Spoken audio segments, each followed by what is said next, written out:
प्रवचन छ मृत्युको पछाडि अजन्मा अमृत र सनातनको दर्शन। आत्मा नित्य छ, यसैले शोक गर्नु ठिक छैन। वास्तवमा म कुनै कालमा थिएन भन्ने होइन, अथवा तिमी थिएनौ भन्ने होइन, अथवा यी राजाहरू थिएनन् भन्ने होइनन्, अनि यसभन्दा पछि हामी सब हुँदैनौँ भन्ने पनि होइन। सामुन्ने उभिएका सबैजना युद्धमा मारिनेछन् भनी चिन्ता गर्न लागेका अर्जुनलाई देखेर कृष्ण भन्छन्, जे छ त्यो सदादेखि छ, जे छैन त्यो कहिले पनि छैन। जसलाई तिमी आज देख्दैछौ ती पहिले थिएनन् भन्ने होइन। ती पहिले पनि थिए, म पनि पहिले थिएँ, तिमी पनि पहिले थियौ। जुन हामी आज छौँ भोलि हुन्नौ भन्ने होइन। सधैँ सधैँ अनादिबाट अनन्तसम्म हामी हुन्छौँ। जहाँ कृष्ण र अर्जुन बेग्ला बेग्लै चिजबारे कुरा गर्दैछन् भन्ने बुझ्नुपर्छ। अर्जुन रूपको कुरा गर्छन्, कृष्ण अरूपको कुरा गर्छन्। अर्जुन देखिने वस्तुको कुरा गर्छन्, कृष्ण भने नदेखिने, हेर्न नसकिने कुरा गर्छन्। कृष्ण भन्छन्, जो मर्नेवाला छ तिमीले बचाए पनि बाँच्दैनन्, अनि जो मर्ने छैनन् तिमीले मारे पनि ती मर्दैनन्। यसकारण तिमी व्यर्थको चिन्ता गर्छौ। व्यर्थकै चिन्ता छोडिदेऊ। यी मर्छन् भन्ने अर्जुनको चिन्ताभित्र उनको आफ्नो मृत्युबारे पनि चिन्ता छ। उनी आफूभित्र पनि केही छ भन्ने जान्दैनन्। जब कृष्ण उनी मार्दैनन् भन्दैछन् भने आफ्नो सम्बन्धमा पनि उनी यही भनिरहेका छन्।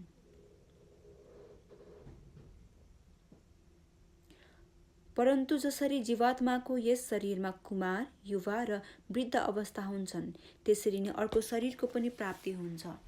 यस विषयमा धीर पुरुष मोहित हुँदैन। कृष्ण भन्दैछन् कि एउटै शरीरमा पनि धेरै परिवर्तन आइरहन्छन्। बाल्यकाल हुन्छ, जवानी हुन्छ, बुढेसकाल हुन्छ, जन्म हुन्छ, मृत्यु हुन्छ, र एउटै शरीरमा समेत कुनै कुरा स्थिर रहँदैनन्। बच्चा जवान भइरहनेछ, युवा बुढो भइरहनेछ, बुढा मृत्युतिर गइरहनेछ। जुन आकृतिलाई अर्जुन मेटिने डर मान्छन्, वास्तवमा त्यो सधैँ मेटिरहनेछ। बालापन, जवानी, बुढेउला जस्ता अवस्थाहरूको परिवर्तनको बीचमा कहीँ स्थिर हुने नबदलिने कुनै अपरिवर्तनशील र अचल तथ्य अर्जुनको स्मृति जगाउनका लागि हो। हे कुन्ती पुत्र, जाडो गर्मी र सुख दुःख दिने इन्द्रिय र विषयहरूको संयुक्त क्षणभङ्गुर र अनित्य छ। यसैले हे भरतवंशी अर्जुन, तिनलाई तिमी सहन गर। जो पनि जन्मन्छ मर्छ, जो उत्पन्न हुन्छ त्यो नष्ट हुन्छ, जे पनि निर्मित हुन्छ त्यो फुट्छ, भत्किन्छ, समाप्त हुन्छ। कृष्ण भन्छन्, सम्झिरहु, जो बनेको छ त्यो मेटिनेछ। यसको सम्झना भएमा, होस रहेमा त्यो मेटिँदा, नष्ट हुँदा दुःखको कुनै कारण रहँदैन। जे मेटिँदा दुःखको कुनै कारण रहँदैन भने त्यो हुनुमा सुखको कारण पनि हुँदैन। अनि जहाँ सुख र दुःख हुँदैन भने जे शेष रहन्छ त्यसको नाम आनन्द हो। आनन्द सुख होइन। आनन्द सुख स्थिर भइरहनुको नाम होइन। आनन्द केवल दुःखको अभाव होइन। आनन्द दुःख हुनुबाट बच्नु होइन। आनन्द सुख र दुःख दुवैबाट उठ्नु हो। दुवैबाट बच्नु आनन्द हो। किनकि हे पुरुष श्रेष्ठ, सुख दुःखलाई समान सम्झने जुन धीर पुरुषलाई यी इन्द्रियहरूका विषयहरू व्याकुल गर्न सक्दैनन् त्यो मोक्षका लागि योग्य हुन्छ। विरोधी ध्रुवहरूमा बाँडिएको जुन हाम्रो अस्तित्व हो, यी दुवैको बीच, यी दुवैको आकृतिहरूको भेदलाई देखेर यिनका भित्रको अस्तित्वको एकतालाई जसले अनुभव गर्छ त्यो व्यक्ति नै ज्ञानी हो। जसलाई जन्ममा मृत्युको यात्रा देखा पर्छ, जसलाई सुखमा दुःखको छाया देखा पर्छ, जसलाई मिलनमा विरह आउँछ, जो प्रतिपल विपरीतलाई उपस्थित रहेको देख्न सामर्थ्य छ, त्यस्तो व्यक्ति नै ज्ञानी हुन्छ। देख्न सामर्थ्य छ भन्ने वाक्यांशमा ख्याल राख्नुपर्छ। यसको अर्थ यसो मान्न वा मानिलिन मात्र समर्थ हुने भन्ने होइन, बरु देख्न अर्थात् अनुभव गर्न समर्थ व्यक्ति मात्र ज्ञानी हुन्छ भनी बुझ्न आवश्यक छ।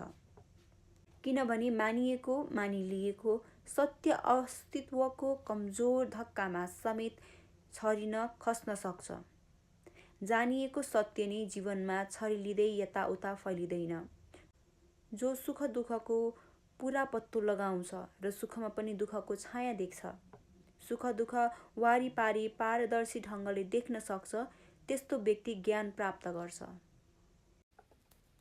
प्रवचन 7। भाग्ने होइन, जाग्ने हो। हे अर्जुन, वस्तुको अस्तित्व छैन र सत्यको अभाव हुँदैन। यस प्रकार यी दुवै हामी तत्त्वज्ञानी पुरुषहरूद्वारा देखिएका छन्। के हो सत्य, के हो असत्य, तिनको भेदलाई चिन्नु नै ज्ञान हो, प्रज्ञा हो। स्वप्न के हो, यथार्थ के हो, तिनको अन्तर थाहा पाउने नै मुक्तिको मार्ग हो।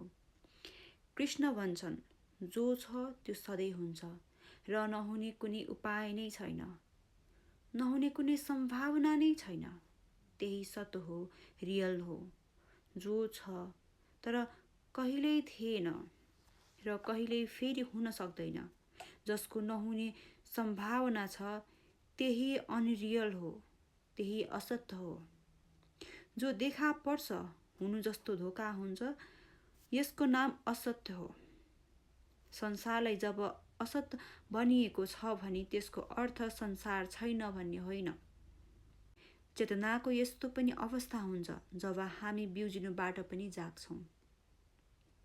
स्वप्नमा बिउझेर हामी देख्छौँ र स्वप्न होइन रहेछ भन्ने चाल पाउँछौँ। तर हामी बिउजनुबाट पनि जागेर देख्छौँ भने जाग्दा जानेको कुरा पनि होइन रहेछ भन्ने जान्दछौँ। बिउजनुबाट पनि जाग्नुको नाम समाधि हो, जसलाई अहिले हामी जाग्नु भनिरहेछौँ। जब यसबाट पनि जाग्छौँ तब हामीले थाहा पाउँछौँ कि जे देखेका थियौँ त्यो पनि होइन रहेछ। कृष्ण बहुमूल्य कसौटी दिन्छन्, त्यसबाट सतको जाँच हुन सक्छ।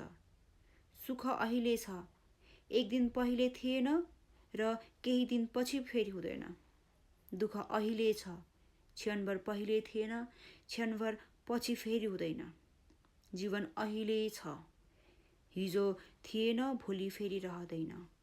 जुन चिज बीचमा हुन्छ, दुईटै किनारामा हुँदैन। त्यो बीचमा केवल हुनुको धोका दिन्छ। जो दुवैतिर छैन, त्यो बीचमा पनि हुन सक्दैन। केवल आभास दिन्छ, देखा पर्छ, त्यो असत्य हो। जीवनको प्रत्येक चिजलाई यसै कसौटीमा जाँच्न सकिन्छ। जो अतीतमा थिएन, जो भविष्यमा हुने छैन, त्यो अहिले पनि हुने भ्रममा पर्नुहुन्न। त्यो अहिले पनि वास्तवमा छैन। त्यो केवल देखा परिरहेको छ। त्यो केवल हुनुको धोका दिइरहेछ। जो पहिले पनि थियो, अहिले पनि छ र अगाडि पनि हुन्छ, त्यतातिर ध्यान देऊ अर्जुन। हुन सक्छ त्यो तिमीलाई देखा परिरहेको नहोस्, तर त्यही हो, तिमी त्यसैलाई खोज। जीवनमा सत्यको खोजी असत्यको जाँचबाट सुरु हुन्छ। सत्यको खोजीको आधार हो मिथ्यालाई जान्नु, मिथ्याकै रूपमा। असत्यलाई चिन्नु, असत्यकै रूपमा। जसलाई हामी असत्य भन्छौँ, त्यसको आधार नै सत्य हो। किनभने असत्यले पनि सत्यको आभास दिन्छ। जसरी अँध्यारोमा डोरी सर्पको आभास दिन्छ, एकछिनका लागि सत्यले जुन असत्यको आकार लियो, त्यसलाई बलियोसित समात्न सकियो भने हामी असत्यलाई फेला पर्न सक्छौँ। अनि यदि हामीले ती आकृति मध्येबाट निराकार निर्गुणलाई चिन्यौँ भने त्यो जो क्षणभर आकृतिमा झुल्केको थियो, हामी सत्यलाई समात्न सक्छौँ। सत्य कालातीत हुन्छ भने असत समयभित्रै हुन्छ, सीमित हुन्छ। यस न्यायको अनुसार जसबाट सम्पूर्ण जगत व्याप्त छ, त्यसलाई नाश रहित जान, किनभने त्यस अविनाशीको विनाश गर्न कोही पनि सामर्थ्य छैन। जसले सारा जगतलाई व्याप्त गरेको छ, त्यो सूक्ष्मतम अविनाशी हो, तर जसबाट यो सारा जगत व्याप्त भएको छ त्यो वस्तु स्थूल छ र विनाशवान छ। मानिलिनुहोस् कुनै कोठामा केही सामान छैन। कोठा खाली छ भने खालीपन व्याप्त हुने नै भयो। त्यो खालीपन कोठा बन्नु अगाडि पनि थियो, पछि चारैतिरबाट गारो लगाएर त्यो खालीपनलाई बन्द गरियो।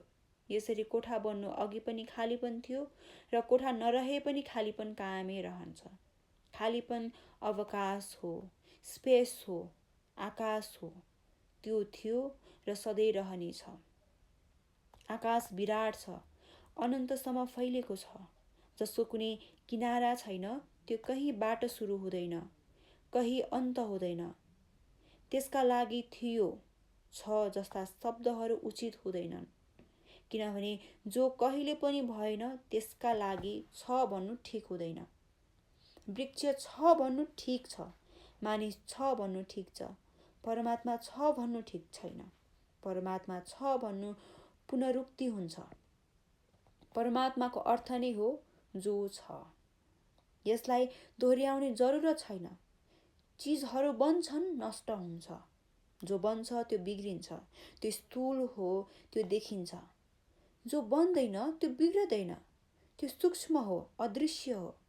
श्रीकृष्ण जसलाई सूक्ष्म भन्छन् त्यो स्थूलको कुनै अंश होइन, स्थूल पनि होइन। त्यो शब्द सूक्ष्म अति उपयुक्त होइन, तर अर्को कुनै समानार्थी शब्द पनि छैन। जो सूक्ष्म छ त्यही सत्य हो।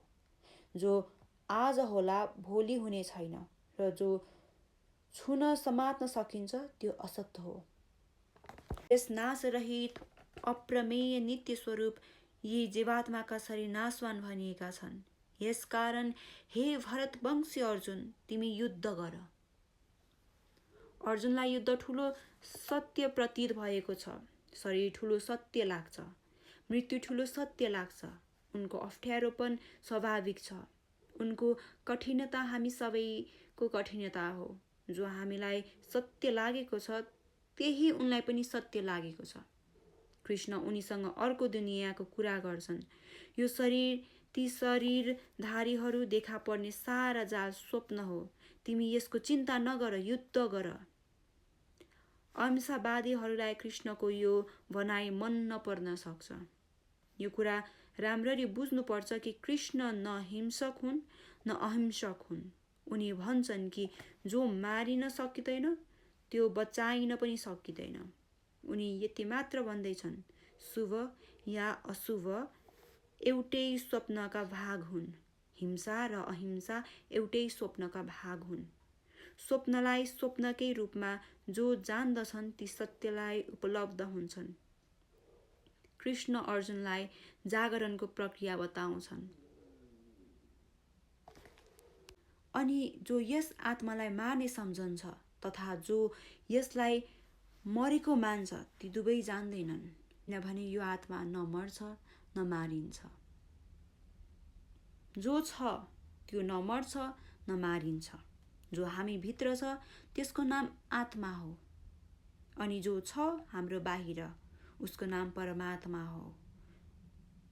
जो मारिन्छ र जो मार्न सकिन्छ या जो मारियो भन्ने अनुभव गर्छ त्यसको नाम शरीर हो।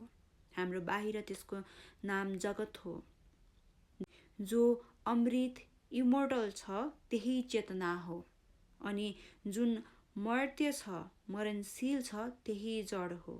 साथै जो मर्त्य छ त्यही माथि माथि बग्ने लहर हो, असत्य हो।